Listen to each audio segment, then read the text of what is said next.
আসসালামু আলাইকুম আমার প্রিয় এভরিওয়ান।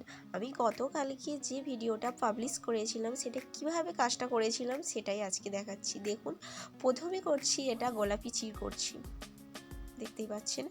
তারপরে যে পাতা মতো আছে ওটাতে দেবো দুটো কাঠদানা, দেব আর দেব একটা পাত। তারপরে যেটা আছে ওটাতে দেব সাদা চির, দেব। দিলে এইভাবে এমব্রয়ডারির উপরে ডিজাইনটা করলে না আরও সুন্দর হয়ে যাবে, যার কারণে এইভাবে আমি কাজটা করব।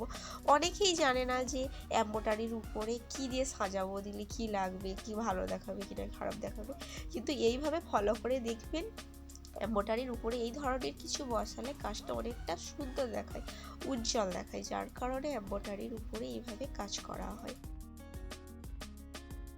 আর আমি কিন্তু সবসময় এইভাবে কাজ করি। তাহলে প্রিয় বুঝানরা কীভাবে কাজটা করছি বা লাইনটা সাজাচ্ছি, তাহলে দেখতে থাকুন।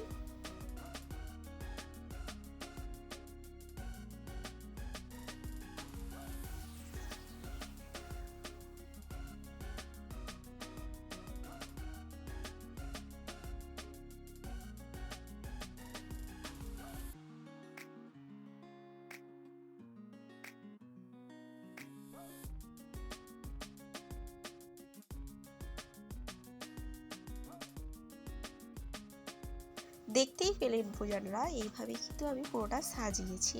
আর দু সাইডে যে লাইন দেখতে পাচ্ছেন, ওই লাইনে দিয়েছি, একটা দিয়েছি গোলাপি চির, তারপরে দিয়েছি কাঠদানা, তারপরে দিয়েছি সাদা চির।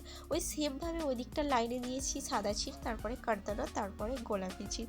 এইভাবে এমব্রয়ডারির উপরে কাজটা সাজালে না কাজটা অনেকটা উজ্জ্বল হয়ে যাবে। আমি বারবার বলছি, এমব্রয়ডারি এমনি থাকলে অতটা ভালো দেখায় না, তার উপরে যদি হাত সুচ দেওয়া আড়ি দিয়ে কাজ করা হয় কাজটা অনেকটা সুন্দর হয়ে যায়।